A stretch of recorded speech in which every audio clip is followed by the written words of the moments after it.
ह्या आडनावाला न शोभणारी भाषा आज उद्धव ठाकरेंनी केली।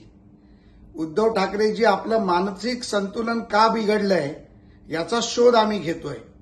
आम्हाला वाटते की चतुर्वेदीवरची कारवाई, आदित्य ठाकरेवर होणारी कारवाई, ह्या सगळ्यामधनं तुमचा बोलता कोंबडा ह्या ज्या गोष्टीमध्ये तुम्हाला बोलतोय आणि त्या तोंडून तुम्ही जी वल्गर भाषा वापरताय आणि तीही राज्याच्या एका माजी मुख्यमंत्र्याबद्दल, ज्याला राज्यामध्ये नव्हे तर देशामध्ये एक सन्मान आहे, मान आहे, प्रतिष्ठा आहे आणि लोकांचं प्रेम आहे।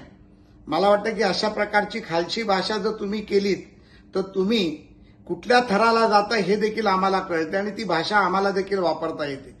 पण आम्ही तुम्ही बाळासाहेबांचे पुत्र आहेत म्हणून ती भाषा वापरणार नाही, पण वेळोवेळी जर असा वापर झाला तर निश्चितपणे त्याचं जोरात उत्तर तुम्हाला तुमच्या स्टाईलमध्ये, किंबहुना कैलासवासी शिवसेना प्रमुख बाळासाहेबांच्या शैलीत तुम्हाला द्यावं लागेल असं मला वाटतंय।